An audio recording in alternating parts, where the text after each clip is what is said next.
Welcome back, everyone! We'll be playing more of part 1 of Our Life Beginning and Always. I really liked... well... I really liked what we played so far. Has already played the game 4 times. But yeah, we'll be playing the rest of part 1, probably. Maybe we'll get to part 2, I don't know, we'll see how my voice does. But yeah, okay, let's get into it. Let's continue. I believe where we last left off was...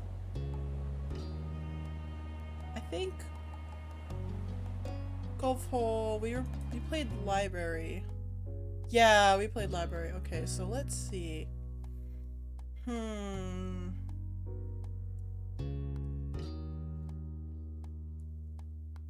Let's see. Man, we're... Oh! Hey, Swarm! Welcome back! Oh, he's your favorite man too? Men likers. Okay. Welcome back, Swarm! Let's see. Okay, I don't know who I want. I don't know which one to choose.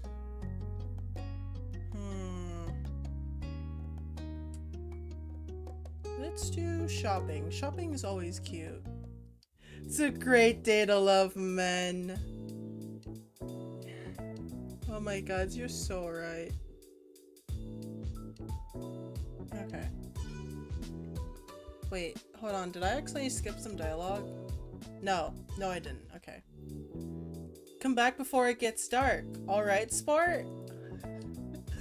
I said that weirdly.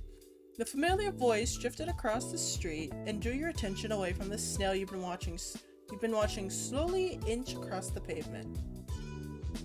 I feel like watching snail move is just like watching paint dry. Except it's slightly more interesting because it's a snail. Like, snails are cool, guys. Who doesn't like, well, people who have a phobia of snails don't like snails, but like, snails are pretty dope. When I was younger, I used to have like, when it rained in like where I grew up, I would sometimes when I came out when it rained, it was I would see the slug. I haven't seen a snail in real life before, but I have seen a bunch of slugs.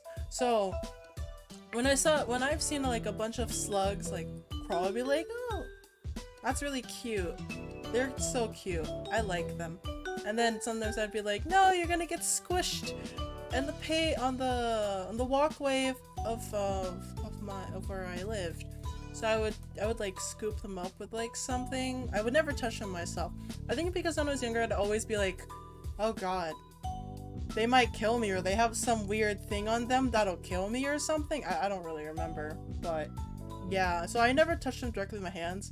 I don't know. I don't know why I thought that, but I would always like pick them up with a leaf or a stick and just well, if I had a stick, I would stab them over until they like were dropped into the grass and be like, you're good to go, and then I'd left. You pick the worms off the sidewalk after it rains? Okay, I draw the line at worms. Worms scare, like, they make me feel icky. I don't know why, but it's just something about worms I don't like at all.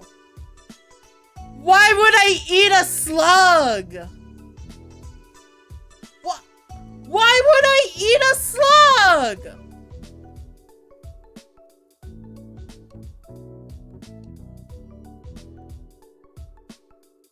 Why would I eat a slug?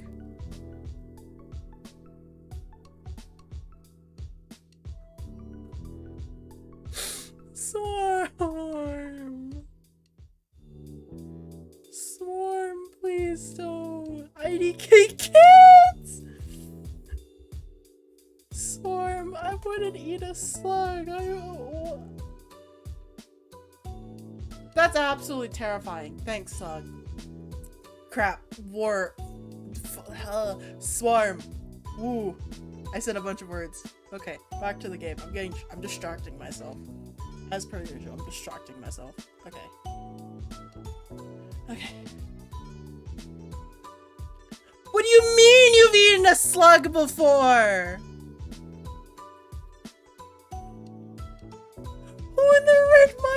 eat a slug? Who would eat a slug? I'm done. No, I'm done. It's fine. You know what? I'm gonna. Nope. It's fine.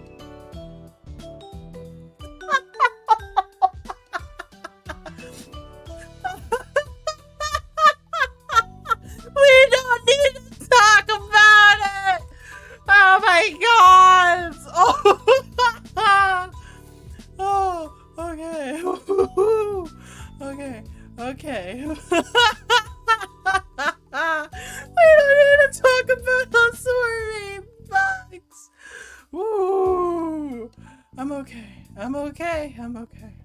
Got it. We're Gucci. Okay. Ooh, okay. The familiar voice shifted across the street and drew your attention away from the oh wait, I just read that. Oops. Oh my god! Cove Holden's dad. Hello, sir. I actually don't like him like that, but hello, sir! I am taking your son out. Are we in a crush? I'm like, I completely forgot what level of what my feelings are for Cove at this stage. Usually I've played it with Fawn, but I think we started it at crush. I'm not that sure though. Cove waited in front of his dad, pushing his green hair back off his face. Cute. He's cute. Cove waited in front of his dad, pushing his green hair back off his face, from where the breeze was blowing it over his glasses. Not gonna lie, I don't know if I said this already, but I keep for like, so it might be spoiler, but like in the later parts, you can choose whether or not he's wearing glasses and stuff because you can choose his outfit. And my first playthrough, I was like, oh yeah, he looks better with no glasses. And then I was like after a few playthroughs, I'm like, if he needs glasses when he's younger, does he like wear contacts or something? Because it's never been mentioned that he wears contacts. And like throughout the thing, because when I played with glasses, it made a very important note that like when he went to bed or something, you just blind him.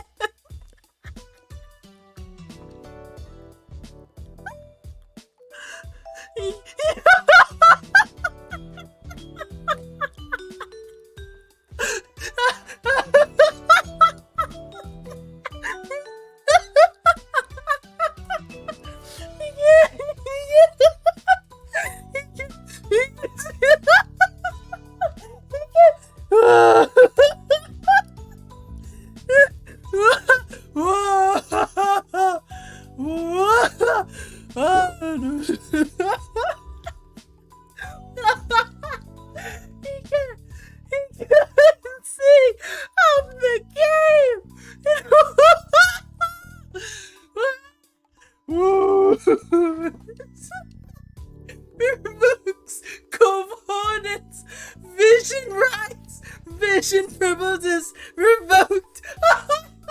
Oh, my stomach hurts from laughing. Oh, guys. Ooh. Okay. Okay, God, that was funny. It's Cove Holden wears glasses first, except for the rest of steps doesn't make him wear glasses until part 4. Cove Holden's vision privileges revoked. Removed. Oh, that was funny! Oh, thanks, Storm. That was a good laugh. That was hilarious, thanks. But, yeah. I've worn contacts before, because, I'm blind, also. Unfortunately, I am also blind. Just like me, to wear glasses in both in my model and in real life. It's great. But,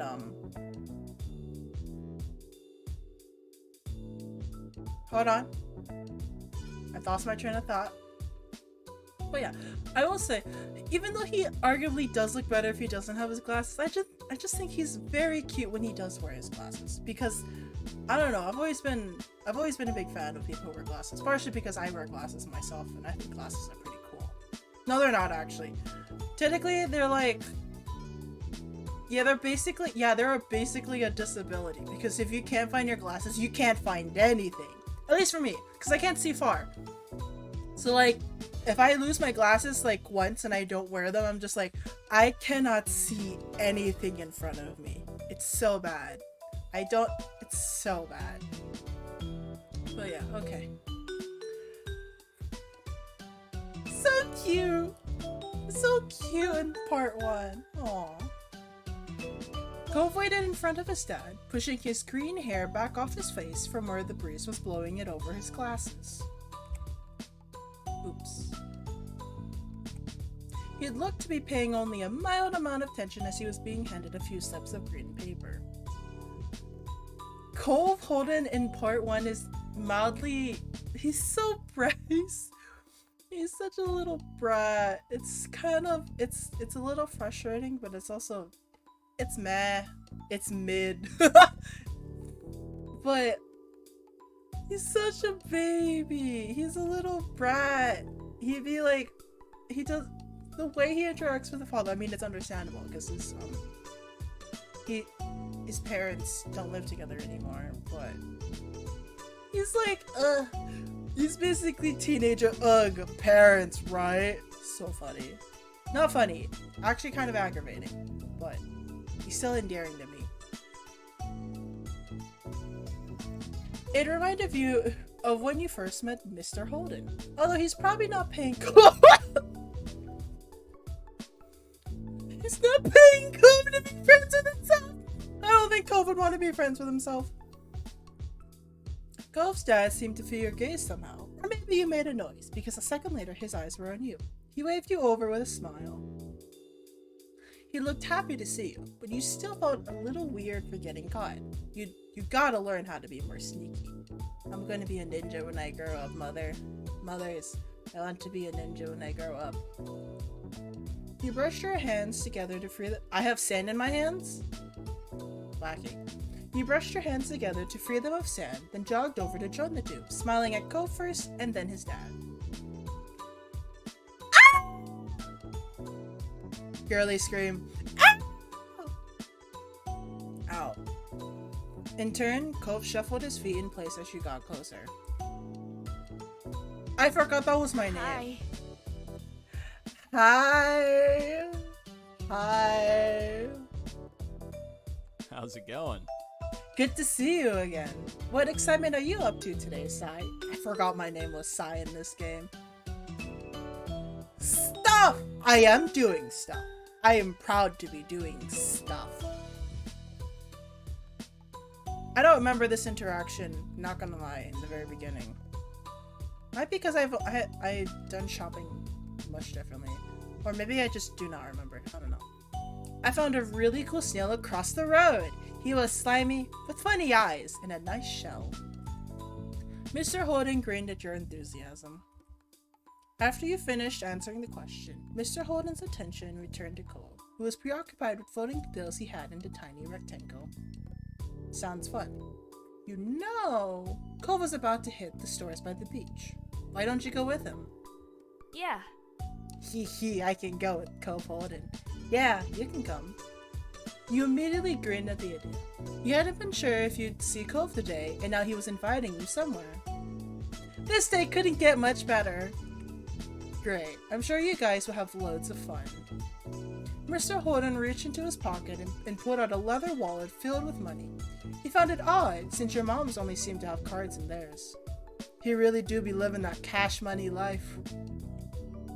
Here. Oh my god, he's giving you money? Oh.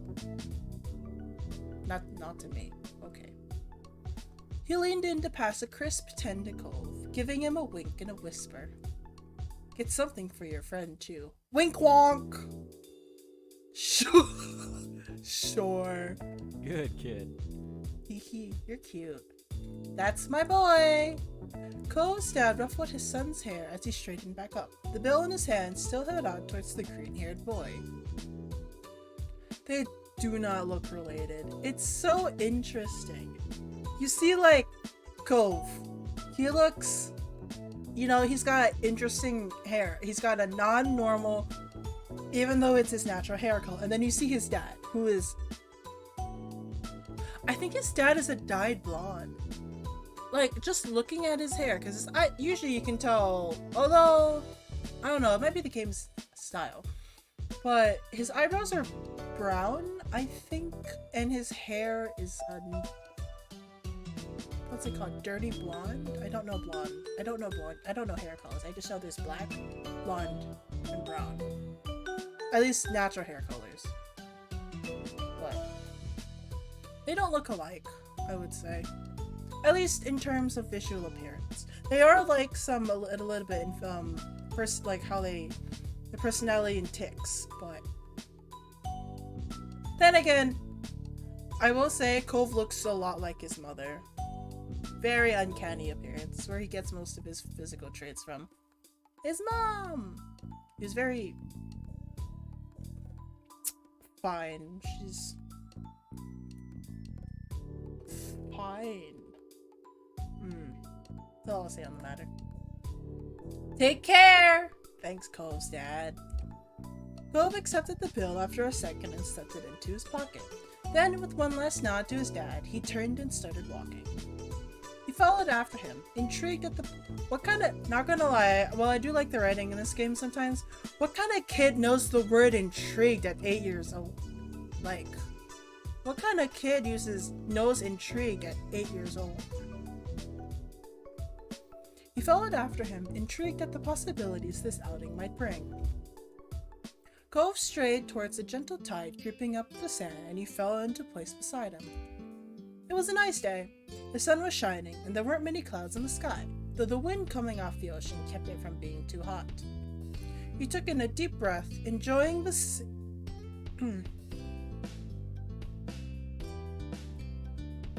Swarm, I have no idea when you sent the I did. I do not know what that was in reference to. I apologize. My memory's a memory of a goldfish sometimes. Took in a deep breath, enjoying the scent. That's how you say scent. Scent. He took in a deep breath, enjoying the scent of salt and ocean air. Jeez! Marsh! Welcome back! Hey, welcome back, Marsh!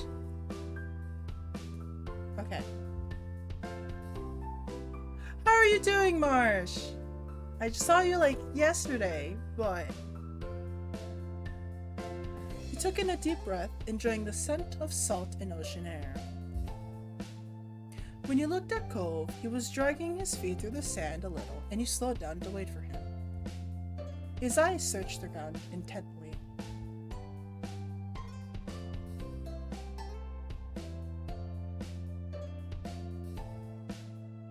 Is this where we met him? This scene feels familiar. I don't remember why. Why would there be snails on the beach? Marsh, that puppet face is terrifying me. It looks terrifying on desktop. Who is? Why would there be snails on a beach? It's weird. I also don't go to beaches that much, so I shouldn't be saying anything. Are you looking for shells? Cove started a little at the sound of her voice and mumbled a sort of. Oh. I forgot water snails existed. I kinda just thought of land snails. Oops. If you see any, you can let me know. Cove, are you okay? You could manage that. You dropped your view to the sand, walking carefully so you didn't step on any. You were good at finding shells. You had a lot of them at home, and always found new ones whenever you visited the beach. I'm a little shell man. I like shells. I was gonna say the rhyme, she sells seashells by the seashore, but I am not a she. He sells seashells by the seashore. It's still a bit of a tongue twister. The comforting sound of the waves filled the silence with a pleasant white noise, and you played a little game with yourself as you walked along, getting as close to the water as possible without getting wet. It resulted in you having to run up to the sand quickly with a wave. When a wave rushed in, more times than a few times, More times than a few times. And although Cove threw a few glances your way, he didn't say a word. Why he looking at me? What?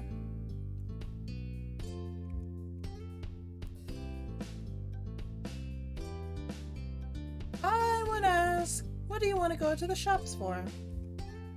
I need a new sand pail. Yeah? What happened to your old one? Cove narrowed his eyes, seeming to think deeply for a second. Wow.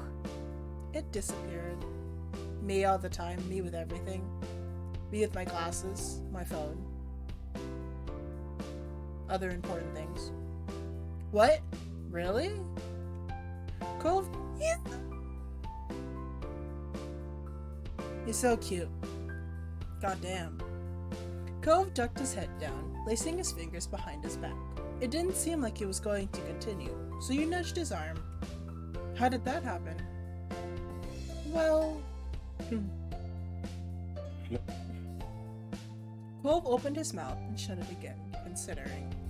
I took it to the beach one day. Uh-huh. When I got home, it wasn't anywhere. You left it there? Nope, it wasn't at the beach when I went back. Then you lost it! It disappeared. Best thing in the world. 10 out of 10. My favorite.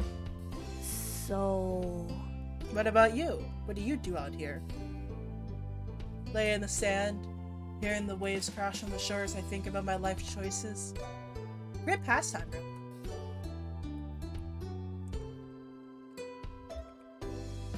Nothing! I do nothing. I sit here. I lay. Oh, wait, I didn't mean to say that. No, I actually don't like the beach. I don't actually like the beach. I don't like sand. It's very, it bothers me. I do like looking at fish, though. Fish don't like me. I swear, there's another animal that I like, but doesn't like cats! I love cats. If you couldn't tell, I'm a cat boy. I love cats. But, one, I'm terribly allergic to them. Two, I'm also very bad at interacting with cats in general. So even though I absolutely adore cats, cats don't like me. My body also doesn't want me to like cats, but I still like them anyways. I actually volunteered for a animal shelter like a couple years ago. And I worked specifically and only with cats. Despite me knowing at that point, I am terribly allergic to cats. So every time I would go, I would literally take medication so I could go volunteer. And I volunteered a couple of times a week. So every time I'm like, okay, mother, father, I'm going to the animal shelter. Please hand me some Benadryl. And then I'd just go. Although after a bit, I kind of got lazy and I went, I don't need medication anymore. I'll die with it. And then I just went. It didn't bother me though, so that was interesting. But yeah. They don't like me, so they always swim away if I get close. But they're pretty before that. Cool. Starfish are fun. They aren't going anywhere, even if you touch them. I haven't actually touched a real starfish before. Kinda want to though.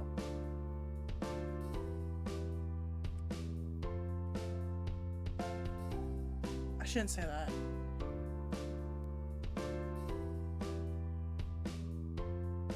No, I won't say it. A small laugh escaped you. That's true. Once you reached the shopping area, the noise level grew exponentially. What kind of kid knows the word exponentially? What kind of kid knows the word exponentially? So weird.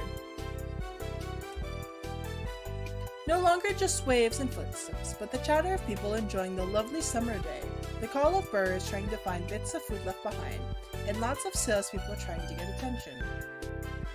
You sniffed the air as you walked beside Cove. You could still smell the ocean, but there were other scents now too. Pizza, pretzels, hot donuts. I almost said hot dogs. It's not very nice. There's too much of everything. I'm getting sensory overload! There's too much of everything, but you aren't going to leave yet. The Cove would definitely want to look around for at least a while. That's what he had come to do today. Cove was glancing from one side of the street to the other with a look in his aquamarine eyes that he couldn't quite work out. What's that? Cove pointed to a large crowd of people gathered near a few tables with large, colorful umbrellas blooming from their middles. That's a weird sentence. You couldn't see past the adults who were blocking the way, but you knew there must be something worth seeing. Without another word, the two of you hurried over to see what all the commotion was about. Feast your eyes on the amazing Alexander! In the center of the crowd was a man with a tall hat and a funny, green little coat that had 3 long tails. There was a little table next to him with a cloth hanging over it that read, "The Amazing Alexander," in glittery golden script. Why tell people his name if it's already on a sign? Cove hummed with understanding, then turned to walk away just as the Amazing Alexander began shuffling a deck of cards. I want to see the show! Cove glanced back at the man. He then briefly lifted his arms up off his sides before returning them to place. Okay. He may not be impressed, but at least he didn't ditch you. Thanks, Cove. You a homie. You a real homie. He grinned, waving for him to follow you as you raced back to the stand in the crowd. With that, it began. The magic man pulled one card out of the deck, showing it to the curious onlookers. It was a 4 of diamonds. Wow! That's cool. Watch closely! That's not gay. I made him so gay. You did, squeezing through a few of the adult onlookers to get a better view. Suddenly, the man snapped his fingers and the card just disappeared. Interesting. Where'd it go? Whoa! Cove is not amused! The Amazing Alexander, who had earned his title, turned his head and looked directly at you. He reached out with a kind smile. What's this behind your ear? Tell me! This had to be going somewhere, and you needed to find out. He smelled like popcorn and candy when he stepped closer. It was great! I don't know if that'd be great, but... Marsh, please. Please. I meant my tone. I you know the gay tone? That's also my natural voice, but you know I'm a walking stereotype. Never mind. You don't get it. You felt the tug, and then you pulled the 4 of diamonds out from behind your ear. Well, I would do that. The me IRL and in text. You knew that it couldn't really have come from here, but you still didn't get how he'd done it. There was a light applause from the crowd, and the man gave a deep bow. This is for you. The magician plucked a pair of balloons from a clump of them tied down to his table. Both were in the shape of a dolphin instead of a normal circle. I thought balloons were like ovals. Aren't they normally like ovals? Teardrop shape? Upside down teardrop shape? One of the two. And one for your friend too. Thank you for being my assistant. You're welcome. Free balloon. Hey yo. Wow. Now you were really grateful he chose you. I'm just a little kid. Thank you. After that, he went to someone else in the crowd. Pick a card, any card. My uncle does that every time he visits. Not the balloons, the stuff with cards. Cove spoke plainly while reaching over to take the dolphin that had been designated for him. What kind of kid knows the word designated?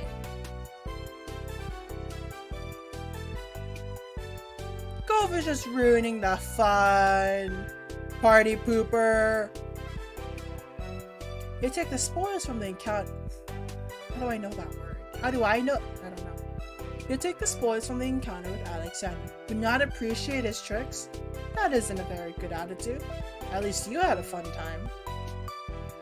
You wondered if the amazing Alexander knew how to make people disappear, as well as cards. Why? I want him to disappear? MC, what do you mean by that? What? The crowd started to clear some, and you noticed to the side there was a whole rack of brightly colored kaleidoscopes on display.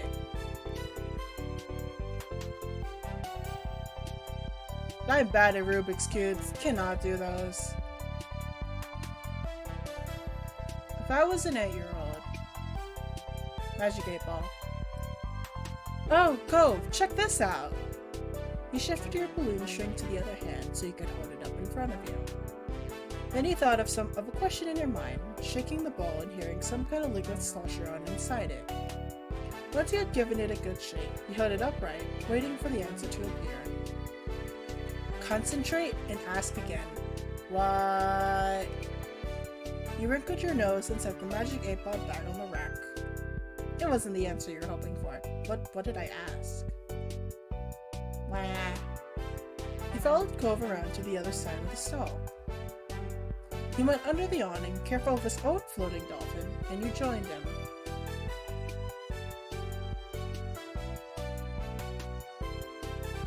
Did you have places like this in your old town? Oh, oops, should have asked that. Cove blinked at you for a moment, and you wondered if you shouldn't have asked. You knew how much you missed that place. Not really. You nodded an understanding, looking over the stalls nearby. Ooh! While Cove looked at sand pails, you were drawn to a table with colorful keychains laid out on it. They were sewn in the shape of sea creatures, and there was a plaque that read, "Handmade," standing proudly in front of it. There were lots of different types. You saw a dolphin, a shark, a crab, a turtle. I always get the dolphin, but I love dolphins! Dolphins are so cool. Which one?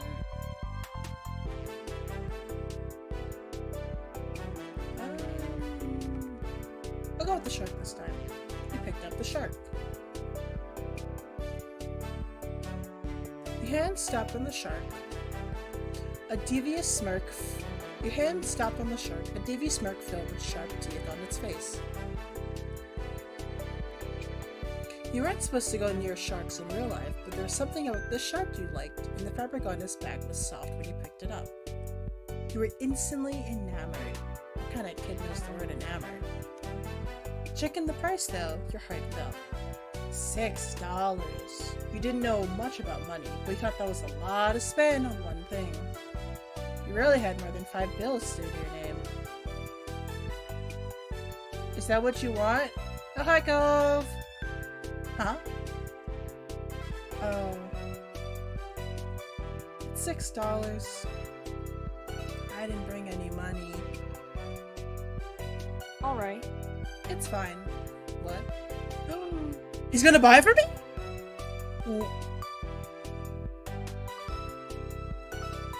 I don't want you to get it for me. I'm not gonna be mean. You don't have to. Cove didn't mind that. He took the keychain from your hand, and that was that. He was holding a small yellow bucket for himself too. It's cool. You should get it.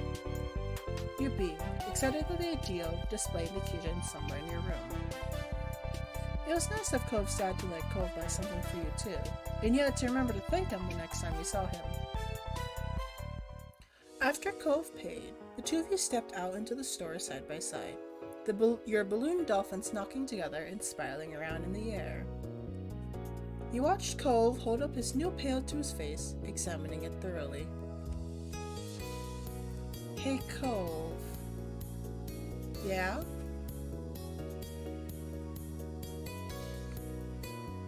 Thanks for the keychain. You're welcome. Aw, he's cute. Cove looked further down the street, where different food carts were lined up. He rested his non-cast arm over his stomach and just as he did, yours let out a slight growl. You hadn't eaten since breakfast, and after all of this wandering around, you were definitely ready for some lunch. Let's get some food. Yeah. You two wandered around for a short while, looking at all the delicacies that were available. Delicacies. Everything looked delicious, and as the different smells, both sweet and salty, wafted over to you, your stomach growled even louder. After passing up hot dogs, snow cones, ice cream, and pizza, you both agreed on pretzels. Cove got something sweet and cinnamony, and you got the same. I like sweet pretzels. You licked your lips hungrily as the vendor handed your pretzel over, ready to take a big bite. Your moms didn't like you to eat too much sugar, but this was a special occasion. The little cup of icing looked too delicious to pass on. You got an empty table close enough to the beach that the grit of the sand made terrible noises when you dragged the chairs out to sit down. These balloons are going to make it hard to eat. Cove placed his bucket on the table as he stared at his still bottle pan that was wrapped around the string. You opened your mouth to agree, for an idea hit you. I know. After carefully placing your pretzel somewhere it wouldn't get sandy, you took the balloon dolphin out of Cove's hand and tied it in a delicate bow around his wrist. Oh. Cove bounced his arm up and down in place, testing the stability of your knot. After watching his balloon jostle around but remain attached, he smiled, satisfied. There, now do mine. He repeated the ritual! Cove struggled somewhat, with the cast restricting his fingers on one hand and a string already tangled around the other. But the action made you feel strangely happy. You couldn't look him in the eyes. Okay. Cute, baby. Got it. Two of you spent a moment around admiring your handiwork, both hands now free to allow easy munching on your pretzels. You bit into the dough treat, savoring the taste on your tongue with a smile as you looked out over the ocean. After a time, you finished your pretzel. You were done before Cove. It was boring not having anything to do. You put on the string of your balloon to bring it down to your level. Then you held the dolphin in your hands, manipulating it to make it look like it was jumping through the air. If you turned the face towards the beach, it almost looked like it was swimming in the waves like a real dolphin. Minecraft dolphins. Squeaky. A laugh came from your side. Aww, what a cute little guy. When you glanced back at Cove, he had left the remaining part of his pretzel on the wrapper, and he was gripping his dolphin. My name is Merryweather. He's the Prince of Dolphins. He wears a crown made of seaweed, and all his friends are merfolk. Every now and then, he'll make friends with a kid and let them ride on his back. You sighed, wishing you could meet a real dolphin like Merryweather. What's yours? Cove considered this question, placing the balloon against the table and resting his free arm across it in contemplation. It's... No! His balloon popped. With a loud pop, the dolphin exploded into ribbons. Man, what did even... Wow, that was great timing. I just heard fireworks go off outside my house. Exclamation point! Aww, cool. I'll give you mine. Oh no. For a second, all Cove did was gape in shock, like you. Then his cheeks puffed up, squinting his eyes, and you saw tears start to glisten. Sorry. You didn't say anything! It'd be alright! Stop crying! Offered to give Cove your balloon. Don't cry. You quickly pulled the knot around your wrist loose and passed your balloon over to Cove. It wasn't the same color, but you hoped Cove would accept it anyway. Here, you can have this one. Cove sniffled, a lone tear running down his cheek. Oh, no. I don't want to take yours from you. Then we're sharing. It's your turn to hold it. Really? Oh, yeah, it's okay.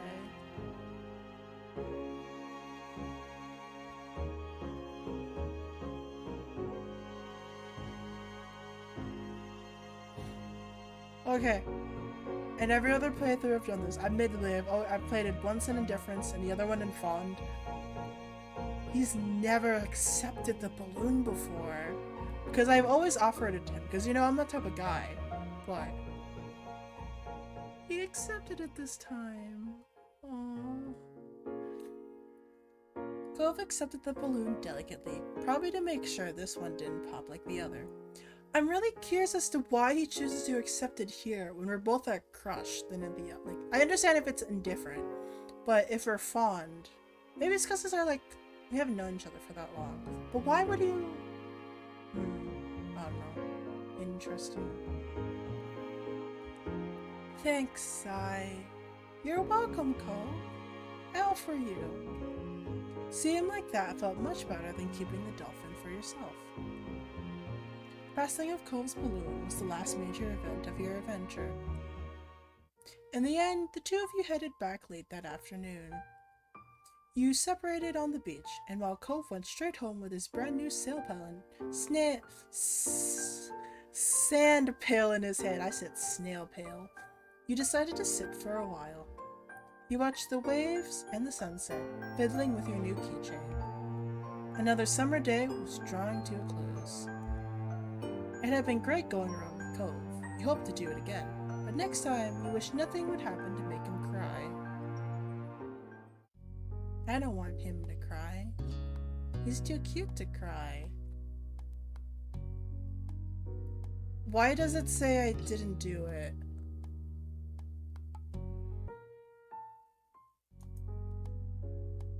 That was weird. Interesting. I think let's do sleepover. We're gonna do 4. Okay. I want to try doing 4 of each step, or at least 4. Like minimum of 4, maybe like 4 or 5. Not all of them, because then we'd be here for literally 16 episodes. Unless you guys are interested in that. But yeah. Alright kids, we're done with dinner. Come to the table!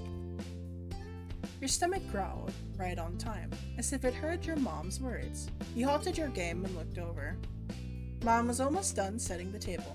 She was walking around the mahogany wood, in the process of putting down cutlery. Mommy was still in the kitchen, humming under her breath as she turned off the stove and put empty pots in the sink to wash. From beside you, I forgot Lizzie existed, I'm sorry. From beside you, Lizzie stirred, uncrossing your legs and standing up. She stretched her arms above her head. Finally, I'm ready to eat.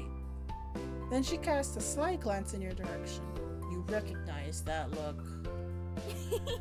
Last one to the table is a rotten egg! I have it! But it was already too late. Lizzie had already bolted towards the kitchen. Unfortunate. You yelled out to her. I'd be like, hey, that's unfair. You weren't going to give chase. She had a head start, and unfairly too. I don't care if you get there first. I'm not a rotten egg. She paid you no mind. Your head was firmly in the game. It was a short distance to the kitchen table. Lizzie had managed to get there easily enough, slapping a hand over the wood. Mom moved just before Lizzie could bump into her. With an exasperated sigh, she resumed her work. I win again! Because you cheated. I didn't cheat. You ran before me! Yeah, because that's how racing works. The one who starts first wins first. That isn't true. That sounds like something a rotten egg would say. Oh! If the game would let me punch my sister, I would. Throw hands. Ready to throw hands. Lizzie grinned, her hands on her hips, and then looked over your shoulder. Cole! here? What? I forget. Every time I forget. Cove, you can be the tiebreaker. Was that a real race I thought I totally won? You blinked. You hadn't even noticed what he had been doing during this little event, which wasn't much. You spotted Cove still on the floor. His legs were crossed beneath him, the arm with the cast resting in his lap. He looked at the two of you with a slight frown. It felt sort of strange to see him still here so late. Tonight, Cove had come to your house for a sleepover. Your mom's and his dad had planned it a few days ago.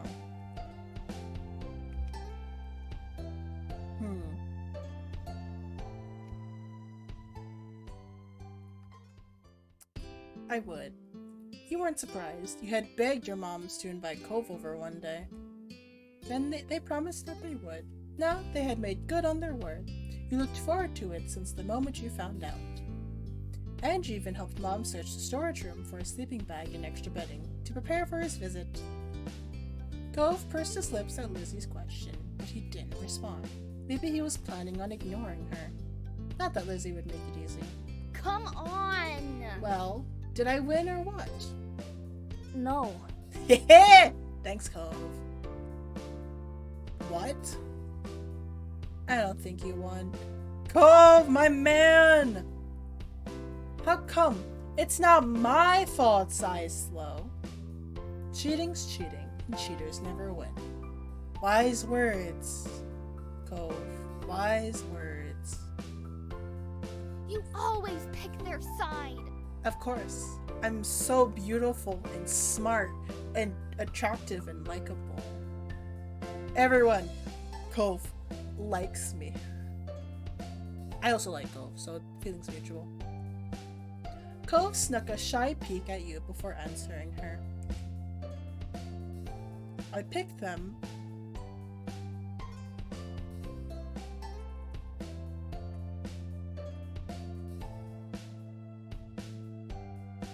I picked them and they picked me! Ah!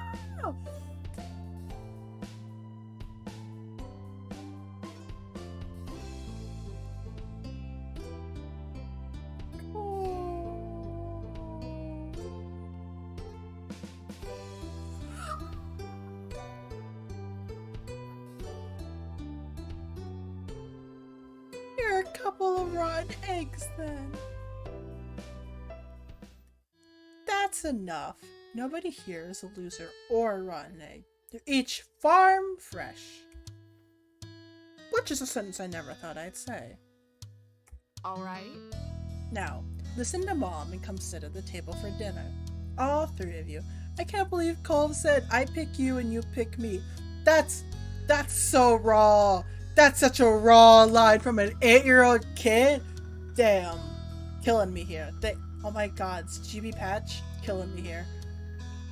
Played this game, this is my 5th playthrough, but damn, still killing me. You and Lizzie obeyed, sitting across from each other at the edge of the table. Lizzie blew a raspberry chew when Mom turned her back. Two can play at that game. You stuck your tongue out right back. When Mommy pointedly cleared her throat, though, the two of you stopped. Your parents brought the last of the food. Then they took seats further down the table instead of sitting right next to you and Lizzie. Only Cove was left out. He had stood up from his spot on the floor, but he hadn't made a move towards the kitchen. Cove? You can sit too. Did he just, yeah, I'll just sit here. What? No, Cove, you're a guest. Cove, ... Slowly, he eyed the 4 seats that were left. Thanks to the new seating arrangement your parents chose, one free chair was beside you, another next to Lizzie, and the last 2 were on the side where your moms were sitting.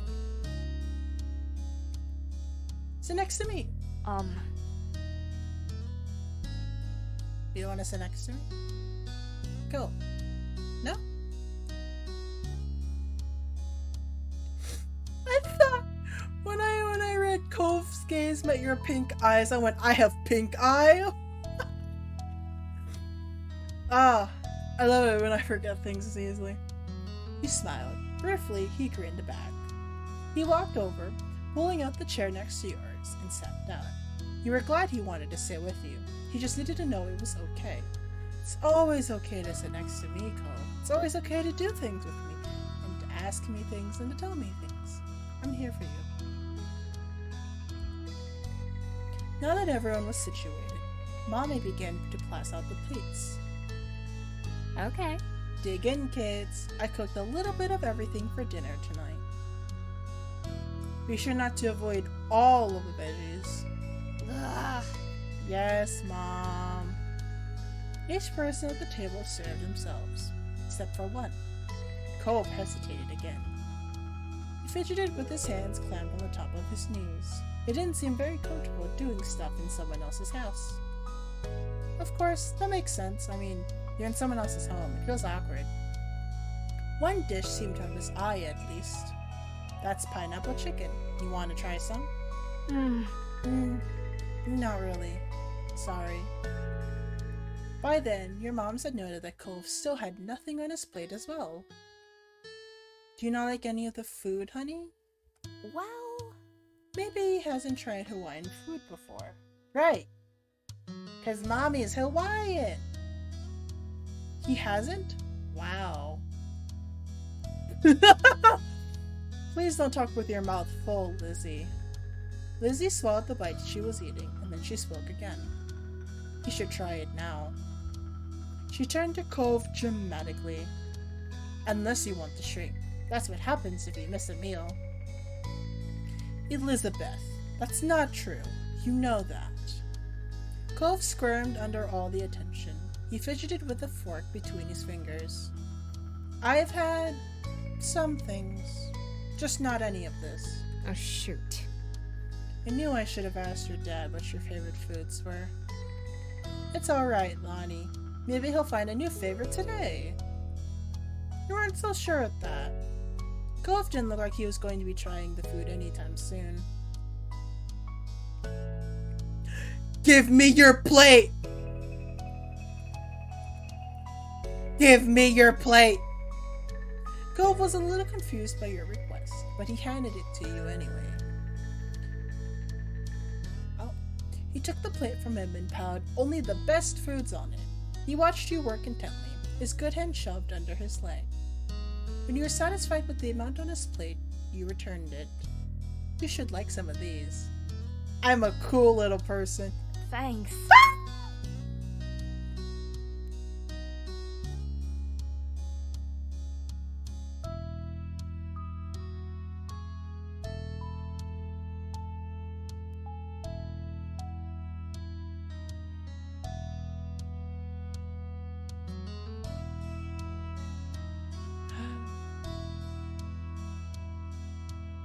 You're welcome, Cove!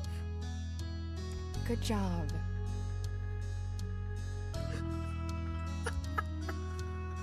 Oh, that was great. That was very kind of you, Sai. I'm a very nice person. He puffed out your chest at the praise. At first, Cove poked at the food. Clearly, he was apprehensive to eat. What kind of kid knows the word apprehensive? Clearly, he was apprehensive to eat something new, but he took a few exploratory bites. Right? It's good, huh? Isn't it? You don't have to keep asking.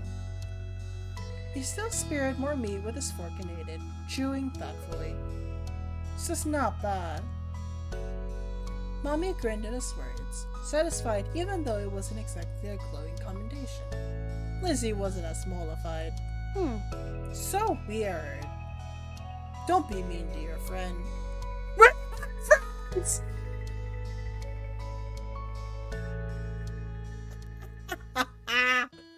That's hilarious. Oh.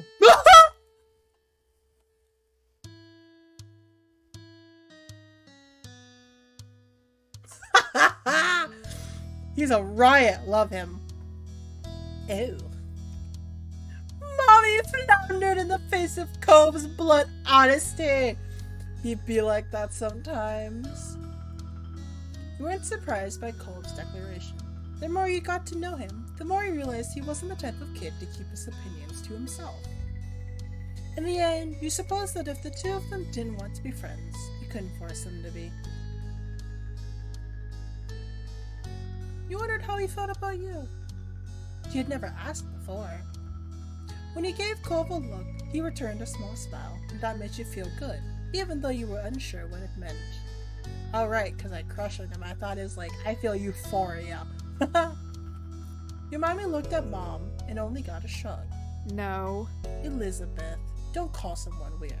So there's no such thing as a weird person and a non-weird person. There's just different perspectives. It's not a nice thing to say to someone, anyone. But Pam... Mommy tried to whisper exclusively to Mom. Her attempt to make it more audible over the sounds of clanking silverware meant you caught the quiet words anyway. They're not friends. Hold on, let me whisper. They're not friends. He said so. As parents, we can only try. Nah, that's cringe. As parents, we can only try, and sometimes we fail. Not all kids will be thick as thieves. Now less talking and more eating, kids. You need to clean up and start winding down for bed soon. But Mom! No buts. We've talked about this. Your bedtime will be moved back in a few years. For now, you don't get to stay up late. Lizzie sulked, muttering under her breath about how it wasn't right. You stayed quiet and finished your meal. Nah, I'd grown about it too. It seemed way too early to go to sleep. Isn't that great? The sooner you sleep, the sooner a brand new day will be here. I think that's pretty exciting. You weren't sure you agreed. The rest of dinner passed by uneventfully. Cove was silent for the most of it, even when you nudged him and tried to get him to talk. All too soon, the table was cleared. The games in the living room were put away, and you were all steered to your bedrooms. Mom finished tucking you in and kissed your brow just as Mommy poked her head into the room. All ready for lights off, you two? You were lying comfortably in bed, the blanket hiked up under your armpits. You could kick it off later if it got too hot. Mom had set up the sleeping bag on the floor for Cole, just beside your bed. He had already wriggled inside. We are. Good night. Perfect. I'll go say goodbye to Lizzie then. Good night. Whoops. Slip of the tongue. Mommy tweaked your nose, chuckled when you squawked in annoyance, and left. Mommy took her place, sitting on the edge of the bed. Sweet dreams. Sweet dreams, sweetie. She pressed a soft kiss to your forehead. You giggled as strands of her hair fell forward and tickled you. Mommy has a piercing. Oh my god, Mommy. She's so pretty. Easily one of my favorite designs in the game. Character designs. Mommy smiled down affectionately at you, then moved her attention to Cove, who watched from his spot on the floor. Ironically enough, my favorite characters are Cove Holden, obviously, and then two women. And there's a fair amount of men in the game too, but I'm like, well, actually, I like another person that appears in part 4. I won't mention his name yet, but... No, part 3, sorry, part 3. He shows up in part 3. I like him. I think he's rather cool, but... yeah. Mommy smiled down affectionately at you, then moved her attention to Cove, who watched from his spot on the floor. Do you need anything before falling asleep, honey? What does your dad do? Sometimes... Cove Holden without glasses when he's 8. Ooh. Sometimes he picks me up and lifts me really high, and he shakes his hand like he's gonna let go. But he catches me again. I have no idea what that looks like. He keeps doing that until sometimes he drops me on my bed. Or other times he lowers me down and we pretend like I'm crashing. Look at him happy. Aww. Cove had become pretty excited when talking about the nightly ritual he and his dad shared. He seemed to realize how animated he was and bashfully quiet. No! Cove! No! Baby Cove, you can be as quiet, as happy, and animated that you want to be, homie. You can express yourself. But I don't want to do that here. Aww. That's fine. Aw, how fun! Though, I think you're right that it might not be a good idea to do that tonight. A sleeping bag might not be soft enough for a landing. If there's anything else you need, you can always ask me or Sai's other mom. But I'm the nicer one. Just don't tell her that. She laughed good-naturedly and stood up. Take care. Sleep well, Cove. Night. Leaning against the jar... Jam? What's that? She rested a hand on the light switch and looked to you. Good night. Sleep tight. Don't let the big butts bite. With a last smile, Mommy turned off the lights and stepped out, closing the bedroom door behind her. You listened to her footsteps fade as she walked down the hallway. But even as the sound vanished, your eyes stayed open. It was just you and Cove now. You hardly knew what to do with yourself. You're happy that Cove was spending the night, but you couldn't shake the conversation from earlier at the dinner table. Cove had said that he and Lizzie weren't friends, but that wasn't the part that was bothering you. You couldn't stop wondering what he really thought about you. You decided to ask him. Do you like me? I phrased it that way? Damn. Cove didn't speak for a few moments, and he wondered if you'd startled him with the question. The longer the silence stretched, the more uneasy you felt about his impending answer. When you heard his voice next, it was almost so quiet you had to strain your ears to catch the words. Do you think we're friends, Sai? You wrinkled your nose at the question before redirect. Oh, you wrinkled your nose at the question being redirected back at you. Oh no. I'm sorry, Cove. I didn't mean to think that. The way Cove had asked it made you think that maybe he hadn't even questioned it before. And now more than ever, you wondered if he should have kept quiet instead. We're extra special friends. Oh. Oh? Bad-o or good-o?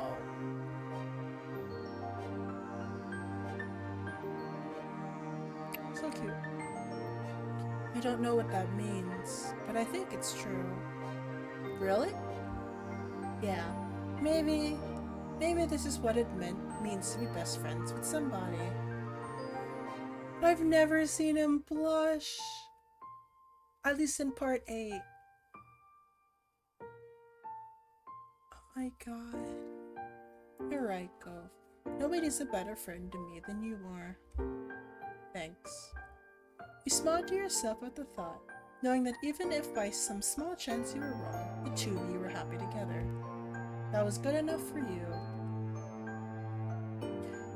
You started when Cove sighed deeply.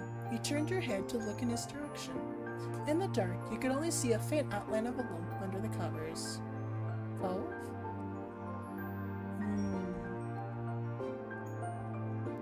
What's wrong? I can't sleep. Why not? He shifted, or at least you thought he did.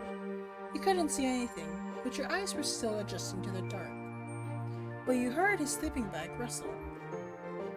I want to be in my bed. That's understandable. Oh. Cove sat up. Your eyes had gotten used to the low light level, so you could see him better. He got out of his sleeping bag, wobbled towards your side table, and pulled out the top drawer. What is it? I'm getting my glasses.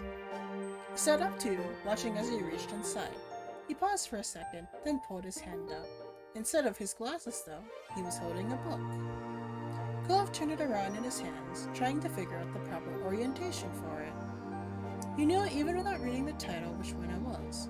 That was one your moms would read to you. It was special. Be careful! That's mine! Cove glanced at you guiltily. Oh, I'm sorry. Sorry. Looked cool. The compliment he afforded your special book made you forget your irritation. At least a little. It is really cool. Oh? Oh yeah? What's it about? It's a story about a squire who wants to become a knight and there's magic. Does it have mermaids? Probably not. Most medieval fantasies don't really have mermaids, unless they're in the form of sirens. But they're usually bad guys. I don't like nice mermaids. Why does that remind me of, okay, so when I was younger, I used to play a bunch of, what's it called, like choose your own adventure games, and one of them was the mermaid one, and I played that a lot, and there was this one ending I kept trying to get, but it was so hard to get because you needed specific stats for it, and even when I played through the game, like so much I knew which stats did what, and what options I should choose, I never got that ending. It was so hard.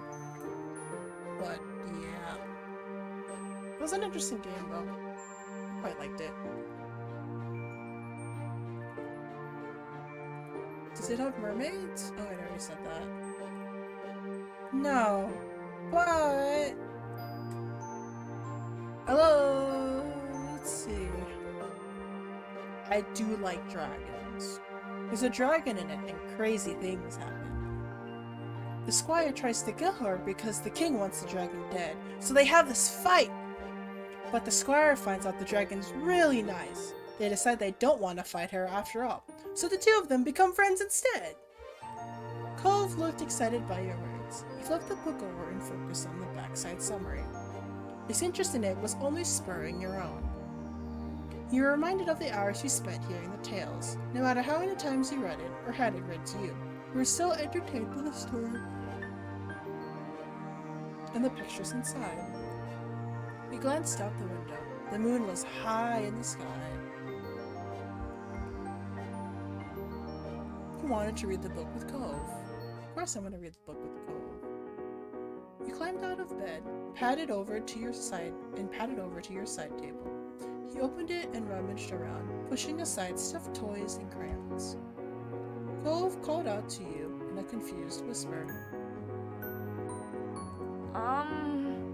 What are you doing? You didn't respond, letting suspense build instead. You let out a quiet cry of victory when you found out what you were looking for. You jumped back onto the bed before any hidden boogeyman could catch you unaware.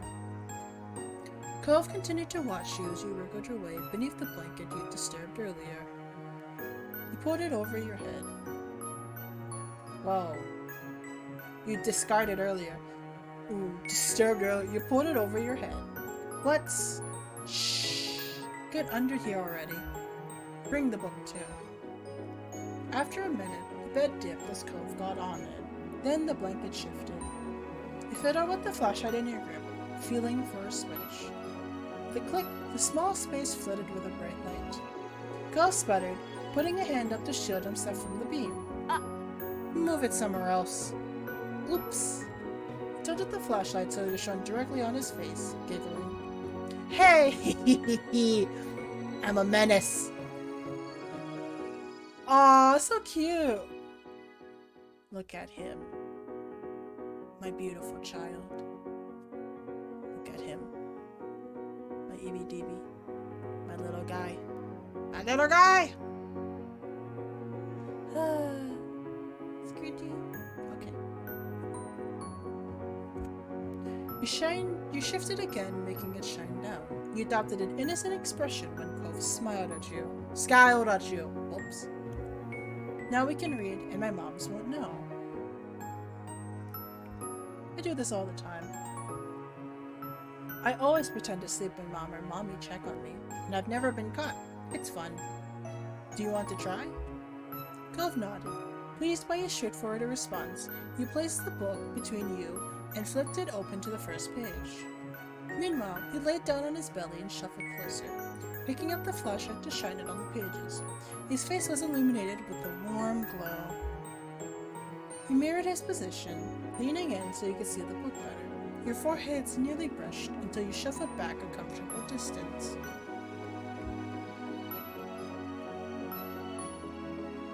He thought it was best to take turns reading the book silently. Here. He turned the book around so it was right side up for Cove. You can read a page, then I'll read it, and we can keep switching like that. Well, he nodded with a bit of hesitance. Cove tugged the book closer towards him. Then he began to read. You saw his mouth form the words as he whispered them under his breath, inaudible to you. After some time, he was finished reading the first page. He took a few moments to admire the pictures covering half the page, then slid the book back to you. Okay. Your turn. You continued this way until you were a quarter down into the tale. Next time, it was Cove's turn. You yawned, resting your chin atop your crossed arms. Idly, you studied Cove. His eyes were following the text, a soft smile lighting up his features. A lock of his hair fell into his field of vision, but he gave it no notice. He was lost in his story.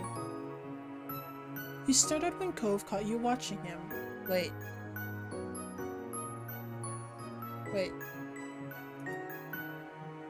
Oh. No, I didn't even know his eyes changed. Oops. You started when Cove caught you watching him. He raised a questioning eyebrow. What? Nothing. Cove shot you a strange look, but went back to the book. You did too, even as your eyelids started to droop. When your eyes opened again, your bedroom was pitch black and silent. Your head was smushed in your pillow, your pajamas were sticking to you, and your mouth was dry. Slowly, you raised yourself onto your elbows. You yawned, the back of your throat twinging as you did so. I don't even know what that means. You rolled onto your side to sit up in bed, planning on getting water from the kitchen, when you saw a dark shape towering above you. I forgot I was reading with Cove. Aw, you froze. Then you remembered you weren't alone in your room tonight. Cove? That you? Yeah. Aw, he sounds tired. You shifted and felt something cylindrical press against your thigh. You fumbled for it. The familiar weight of the flashlight pressed into your palm. You turned it on. Cove blinked at you, looking exhausted. He was in his normal clothes again, shoes and everything. Wait, when did he change? His pajama pants were left on the floor, abandoned. His sleeping bag was in a similar state. What is it? Can't sleep. I keep waking up.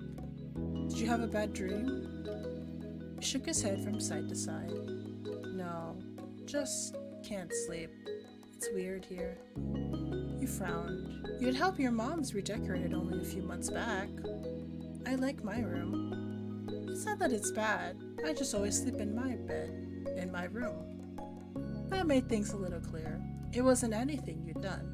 Cove couldn't sleep in a new place. Makes sense. You wondered how long it took for Cove's bedroom in his new house to not be weird for him. Probably a while. So this is like the first couple months after he moved here. Like he just moved here when we started talking to him. What? Hey, wait, don't leave. You can't just leave. I'm gonna go. What? That shook off the last of your doziness. He was going to walk outside back to his own house? This time of night? All by himself? He noted your shocked expression and looked with you with a resolve. My dad will let me in, and I've gone outside late before, and I have to go.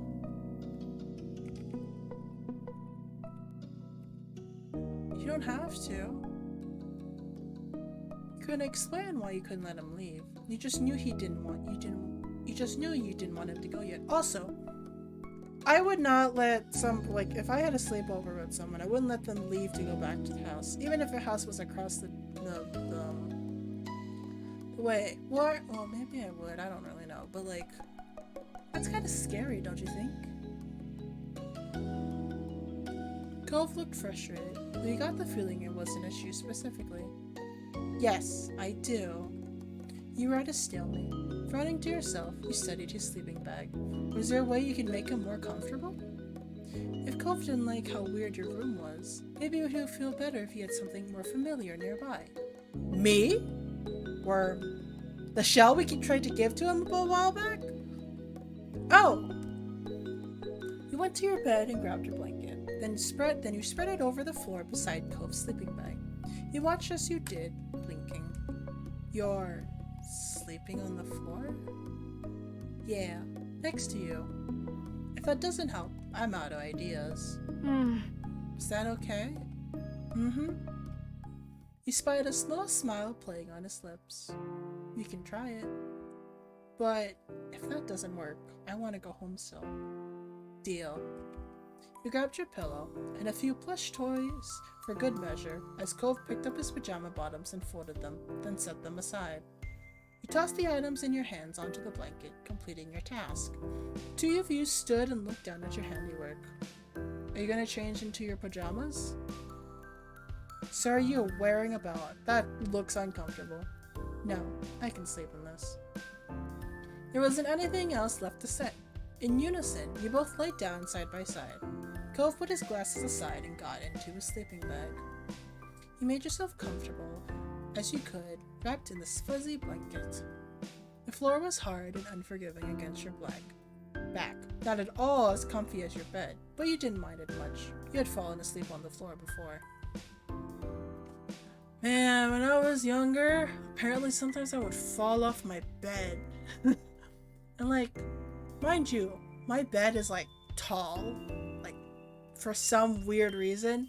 So just imagine just little like 8-year-old Aster somehow like falling straight off their bed, and yet somehow I still stayed to sleep. So weird. Like sometimes my parents would like come into my room in the morning and be like, Aster, why are you on the floor? And apparently be like, I don't know. Why am I on the floor? Weird stories. Okay. Whoa! Oh no! I hit the skip button! No! No! Okay. Got it. Sorry. How did I even hit the skip button? Okay.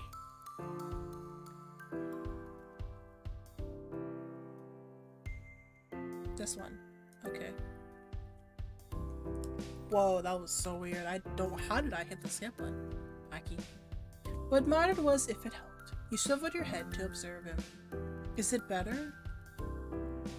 He poked the top of his face out of the sleeping bag and mumbled bashfully. I don't know. I have to sleep first. I can't tell if I can now. That wasn't a satisfactory answer enough for you. Wake me up if this doesn't work. You can go after, okay? Cove looked confused by the request, but he nodded anyway. Okay. I will. You smiled. At least he wouldn't disappear without you knowing. You settled in for bed on the ground, closing your eyes and waiting for sleep to come. You wanted to give Cove a chance to get comfortable. Surprisingly, he decided to keep talking. This was my first sleepover. I guess. You opened your eyes to see him staring up at the ceiling. You see foam hair spread out around his head like he'd just gotten shocked. Really? I've had sleepovers before. That is a lie, actually. Sometimes I'll go to friends' houses. Sheila slept over a few times too. And other stuff. Cove remained quiet.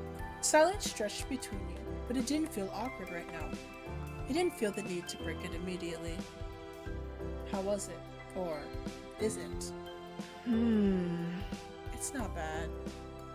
I've never seen him with his eyes closed. I'm just realizing this.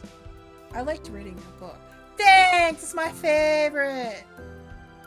You did? I kind of thought you weren't having fun. You didn't really say anything when you were eating. I didn't know what to say. Oh. Yeah, I'd be like that sometimes. Now you were the one who didn't know what to say. You just laid there, and so did Cove, for what felt like a long time. Hey, Cove? There was no answer. Did he fall asleep? You leaned on your elbow to see Cove's eyes closed, his lashes fanned over the apples of his cheeks. His chest raised and lowered with every inhale and exhale. He was fast asleep. You smiled to yourself. Good night. You rested on your back and closed your eyes. Soon enough, you were lulled to sleep by the gentle sound of Cove's breathing. The next morning, you are woken by the sound of Mom's voice and a soft shake on your shoulder. Sai, wake up! It's time to get up and at 'em! The sun was peeking through your curtains, and you rubbed at your eyes as they adjusted to the new light. How are you? Is everything okay down there? You blinked at Mom for a moment, confused, before remembering you had slept down on the floor next to Cove. He was just waking up, yawning loudly. His hand lightly hit your face as he stretched out! Ow! When he moved away, you groaned a little at the pain in your shoulder from having slept on the hard ground. It definitely wasn't as comfortable as your cozy bed, that's for sure. Cove wasn't feeling good, so I stayed with him. He mumbled and glanced at Cove, who rubbed his eyes sleepily. He didn't say anything. He's probably still half asleep if we're being honest. Still, you were glad that he decided to stay the night in the end. When you looked at Mom next, she was smiling at you both. Mommy was standing in the doorway behind her, doing the same thing. Oh, do not think of both of them just default posing. Don't think of them like that! Do not think of them default posing. Alright, kids. We'll be downstairs making breakfast. Don't take too long coming down. She said something to Mommy on her way out that made the two of them giggle. Did you sleep okay? You stood up and stretched your legs, watching as Cove fumble with the bedside. I thought it said the bedside jar. The bedside jar and pull out his glasses. I think so. He had been able to relax when it was just the two of you in the night. Now that a new day had come, he gave the impression of feeling out of place again. Aww, he feels comfortable with me. But the smile on his face had a gentle light. Thanks, Sai. You're welcome. Even if it couldn't be a perfect time, it was worth it. Cove didn't stay for breakfast. He was ready to roll! He was really ready to go at that point. Mommy called to make sure Mr. Holden was up before Cove went home. He gave you a small wave as he left, thanking your moms for letting him stay, before he disappeared through the front door. You smiled at the sight. Cove's very first sleepover had come to an end. Alright, tonight we're going to catch fireflies. At this blunt decoration from your sister, you looked up from your macaroni and cheese dinner. Macaroni and cheese.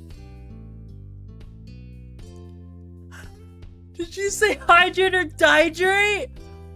Marsh! Oh my god. Actually, I'll be honest, mac and cheese, mid.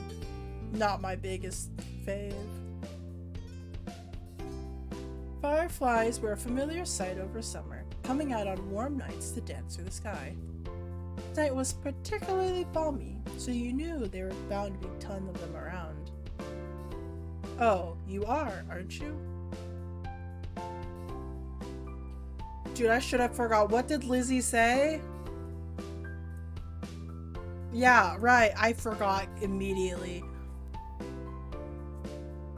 Yeah, fireflies are so cool.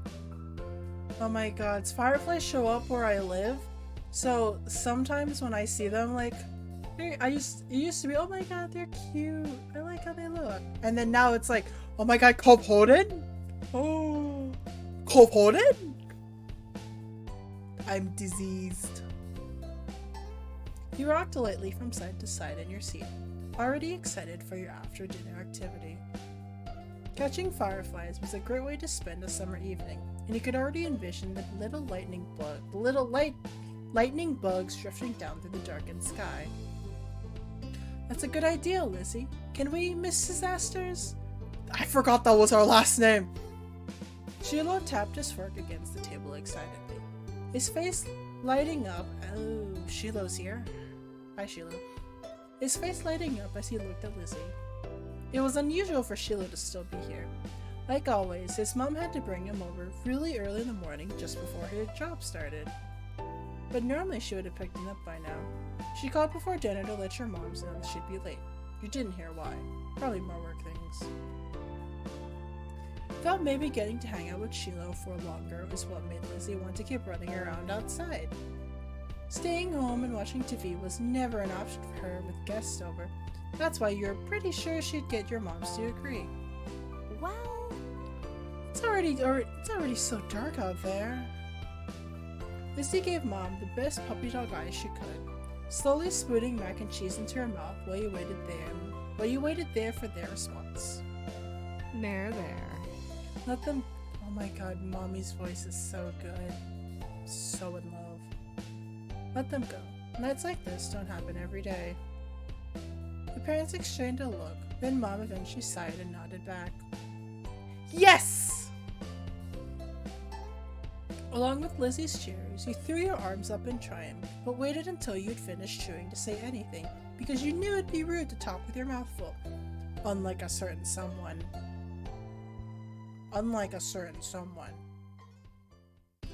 Fine.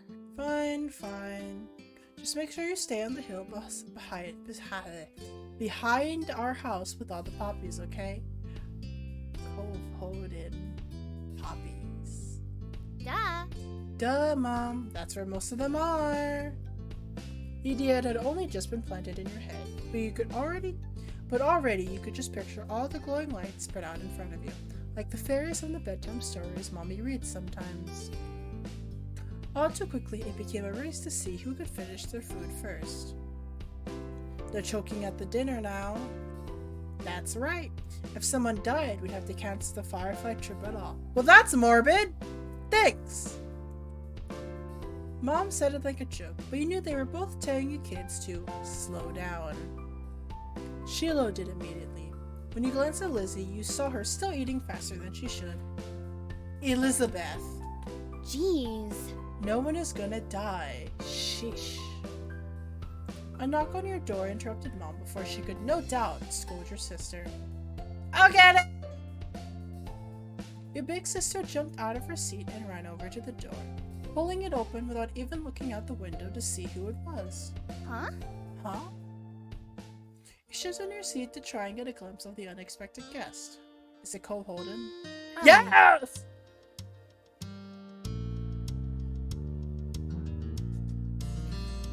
I just remembered what he looked at part 4 and he grows up to be such a fine man!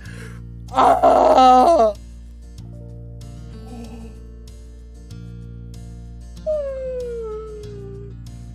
You guys have no idea how fine he looks in part 4! Ah! Okay. I'm normal.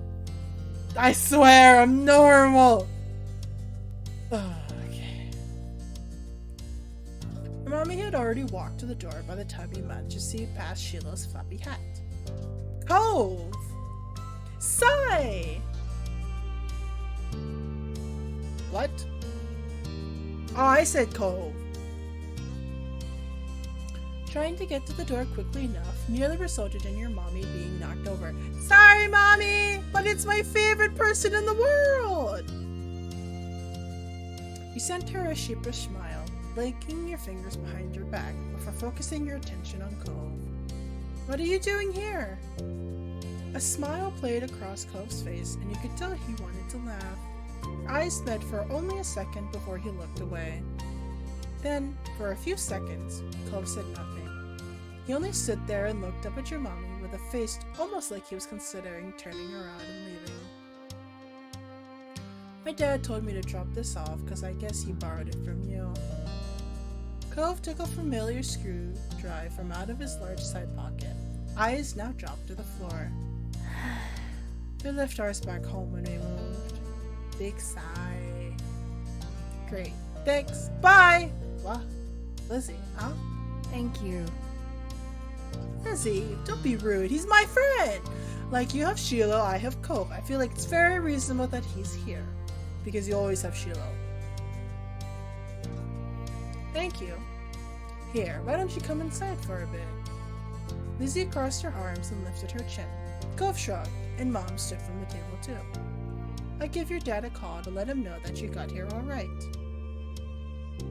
Cove shuffled fully inside. Eyes remained on the ground. Mommy closed the door behind him. Hi. Hi, Cove. Shiloh gave Cove a friendly smile while waving by holding his hand and opening and closing his fingers. Cove nodded in response. Cove, are you going to catch fireflies with us? You could see Lizzie eyeing you for mentioning the excursion to an outsider, but she'd get over it. She huffed when you poked out your tongue at her, placing her hands on her hips in annoyance. Well, you think I'm just gonna leave him inside? Just stay here while I go outside? That's very rude of you, Lizzie. You should come with us. We'll have a great time. Yeah. That sounds cool. Thanks, Cole. I've never caught one before. What? It's too bad he didn't have a chance before now. The fireflies weren't out when he first moved in, and there must have not been any where he used to live.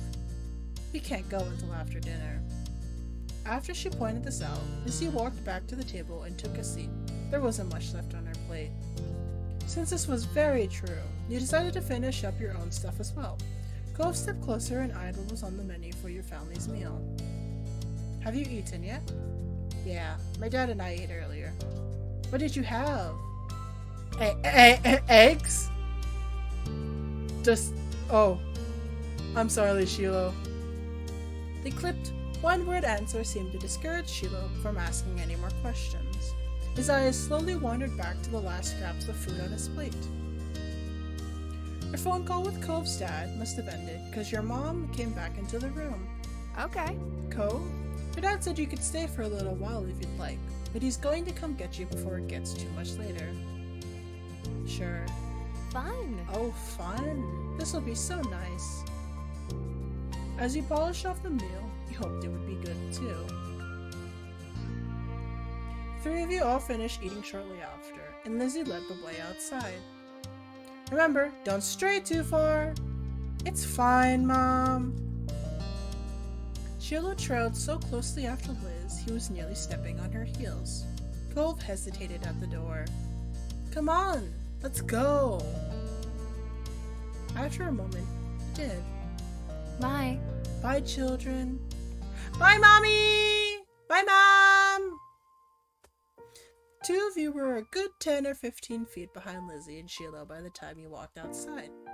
You pushed the door shut behind you, watching the figures get farther and farther away. Hurry up! You're so slow, Sai. We don't have all night. You started to run when you heard Lizzie's voice calling you, but paused when you saw Cove still walking at a relaxed pace. You tugged at him. I would tug at him to come along. Let's go! You gotta come!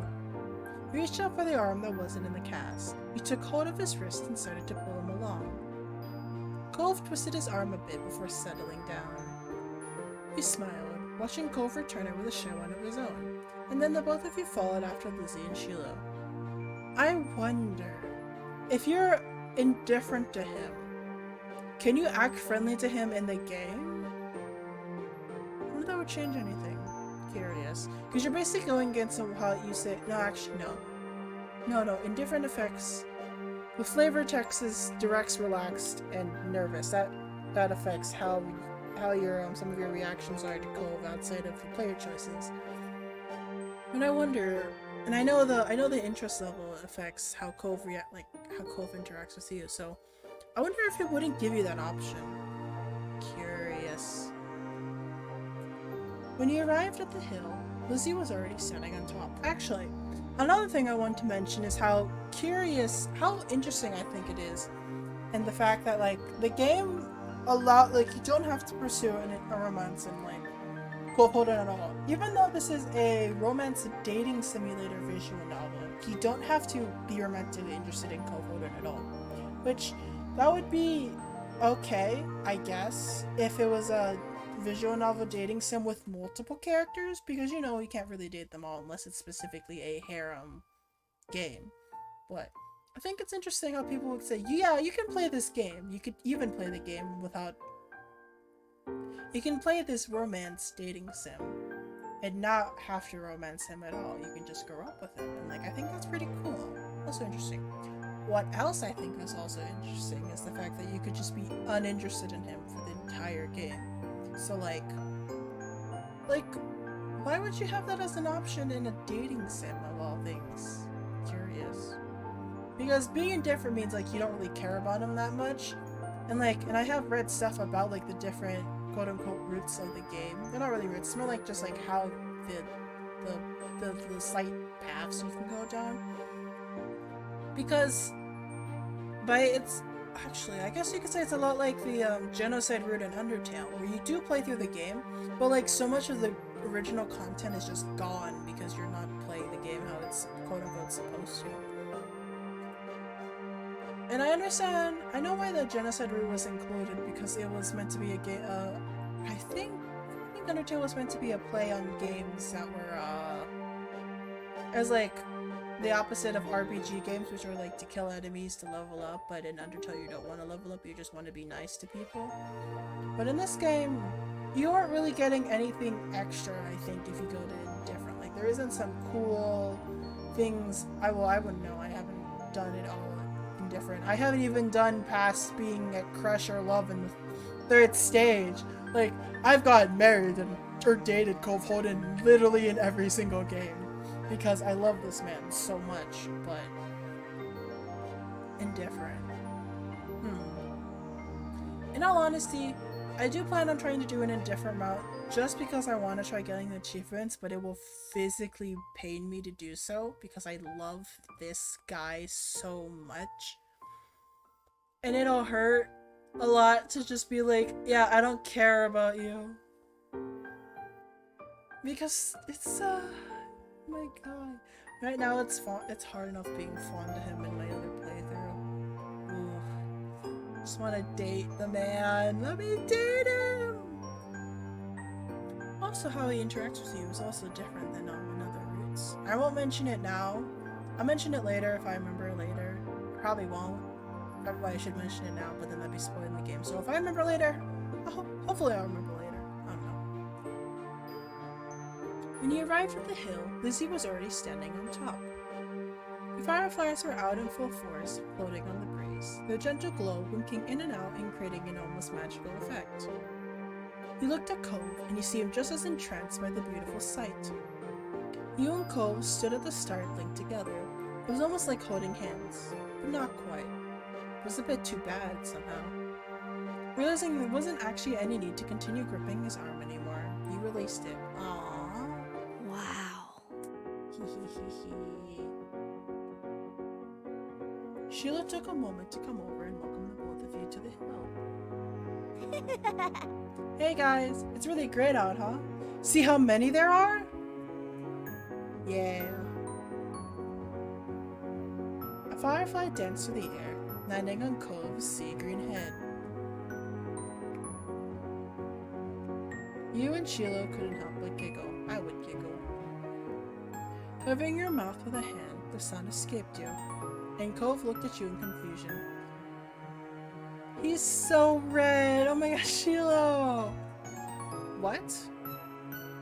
Oh. Oh look, Lizzie has one. That's amazing! Sheila ran to the highest point of the hill, making sure not to lose his hat or backpack along the way. You hummed as the group divided and conquered, shifting your gaze to the dozens of other fireflies sailing around. The game was on. You were good at not getting cuts and scratches, so you weren't too worried about that.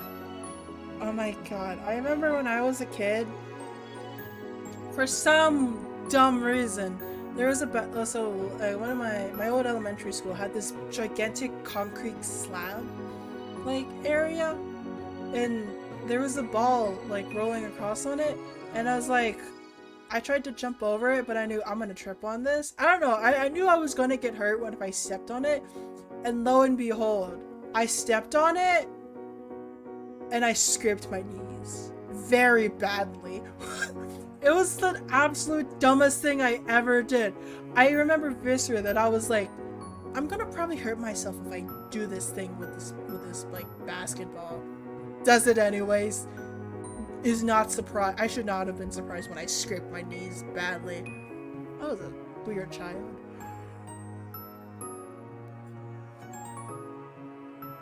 I also got sick every December for some weird reason. I was like, oh, it's time for coffin season. I was sick for an entire month. 2 months. It was so weird. Thinking back on it, I don't think people would get sick for that long, but maybe, like, for me, it felt like I was sick for like 2 months straight. It was so weird. You were good at not getting cuts or scratches, so you weren't too worried about that. Spotting one close by, you approached it with an assassin-like stealth, crouching down to make yourself seem less like a threat. Slowly dragging one foot in front of the other, you crept up towards it, arms outstretched. You closed your hands around the little glowing orb, careful not to crush it. Firefly landed on your palm, almost docile, and you stared down at your prize in delight. Its tiny legs tickled your skin, and you giggled at the sensation. Cove kept up with his own target, but when he tried to grab it, his pink cast waved awkwardly through the air, foiling his efforts to clap his hands around the firefly. Aw, poor Cove. Wah. Cove watched it vanish into thin air with a dissatisfied expression on his face. Go tell him about the firefly I had. Look over here, I've got one. Come see. Cove gave one more look in the direction of his lost prize before coming closer and peering at the insect still crawling across your palm. You held out your hand and he leaned closer, eyes widening a tad behind his glasses. Cove remained hypnotized. Ooh, music change! Cove remained hypnotized by the little bug as he inched his hand closer to yours. Ultimately, he settled his fingers lightly over the top of the ones you were holding up. It tingled. You stayed very still. The last thing you wanted was to accidentally scare your shiny treasure off. Ah. CG! Yo, these are kind of rare. You don't really get these that often, and you can go through an entire playthrough without getting them once. Very cool. The firefly, noticing the new connection, crawled up onto Cove's hand. He quietly gasped. It worked. He's so pale. Nice nails. Yeah, you got one. Cove's lips turned up into a slow smile and his eyes shined brighter than the bug. Aw, baby man. Thanks, Sai. Your eyes and his locked together while still holding hands. I've never seen Part 1 Cove blush, but that might be because we're also at crush affection level. So cute! He suddenly pulled away. No. Oh, he's so cute! Look at that little smile! It's so adorable! Startled by the extreme movement, the tiny light disappeared before you could even blink. Your firefly was gone. Sorry. Oops. Sorry. It's okay, Cove. Bugs get scared really easily, but I'm glad you really enjoyed it.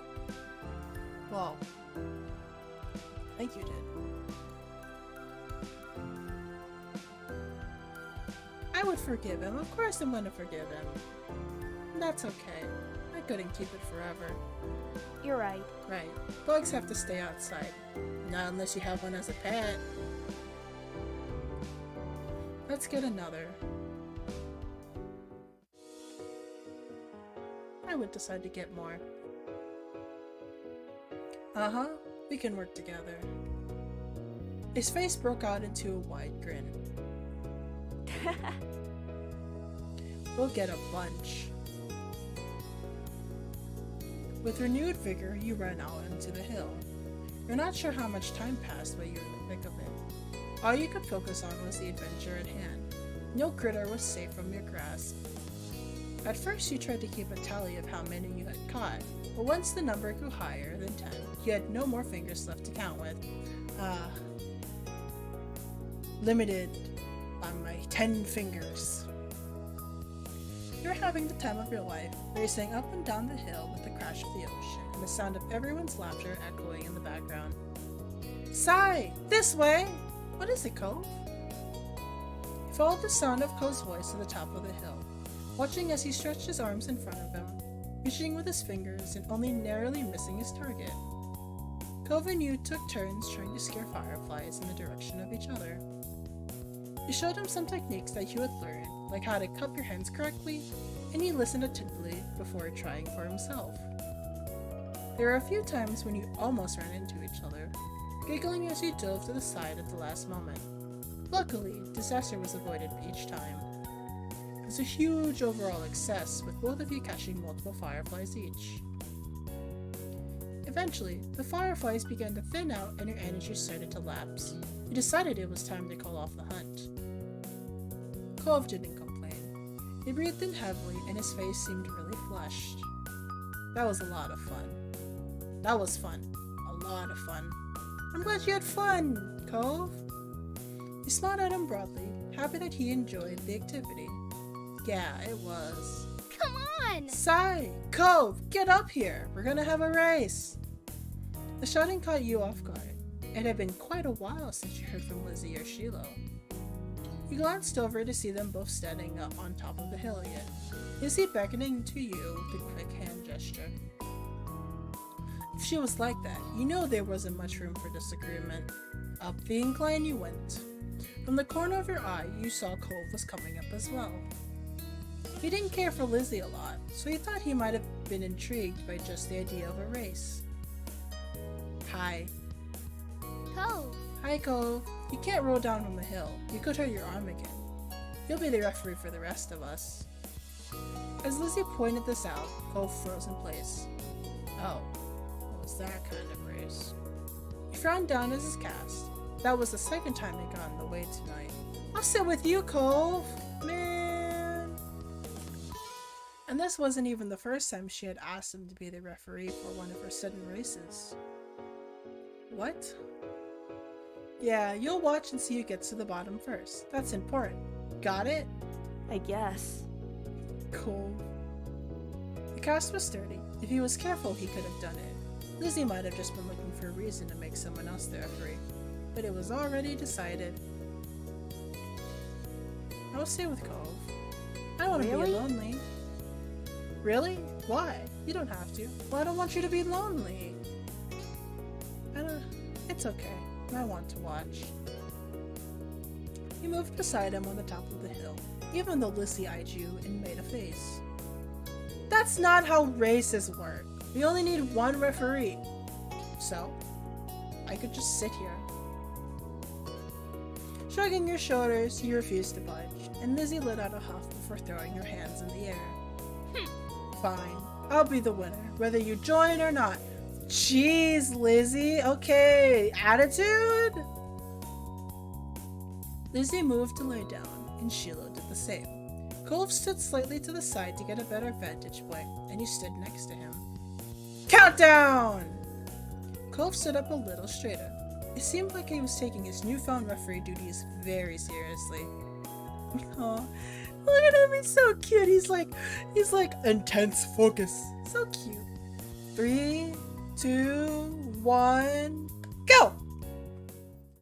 Oh, he's so happy. Cute. Lizzie and Shiloh took off, letting gravity do the work and rolling at high speed towards the bottom of the hill. You and Cove leaned forward to watch them go, eyes peeled for which the two of them would reach the bottom first. They were both neck and neck until about halfway down the hill. Lizzie started to veer off to the side, giving Shiloh a huge advantage. She obviously hadn't noticed a thing, and as soon as Shiloh reached the bottom of the hill, he jumped up excitedly and threw his hands in the air. I won! Almost immediately he fell back onto the grass, still dizzy from his roll down the hill. Lizzie stomped out of the bush she had ended up in, sputtering angrily and brushing leaves from the front of her dress. Oh my god. Not bad. You got lucky. Let's do it again and see who wins for real. Kids, it's time to come in. Ugh. No! He snickered, feeling grateful you hadn't been part of the mini debacle. He caught Cove's eyes and saw that he was doing the same. It had gotten late and was beginning to feel just a bit chilly as you made your way out of the hills, but the cold in the air hadn't dampened anyone's spirits. The four of you walked back home together side by side down your neighborhood street, discussing the evening, with each person trying to prove that they were the one who caught the most fireflies. You knew that whoever really did catch the most didn't matter much anyway. All that mattered was that you all had a good time, which, judging by the smiles in everyone's faces, you did. Ayo, we done? Maybe, I don't know, I might decide to do one more and then we can end somewhere next time. I don't know, we'll see. But for now, we have to stop. So, I'm gonna save right here. And then that is it. Thank you guys. Actually, we're just right on time too. Thank you guys so much for coming out to join me and watching me go feral over Cove Holden once again. Bunch of pixels. I have one more stream for this week, and that is on Saturday, and that will be at the same time as usual, so 9 p.m. PST, no, not PST, sorry, 9 p.m. EDT, 6 p.m. PST, and then 1 a.m. at GMT time. I will be streaming Genshin Impact again. I don't know what we'll be doing, probably my world bosses, since I somehow have forgotten to do those again. But yeah, well, I don't have, yeah. Thank you guys for coming. I'll see you next time. Bye!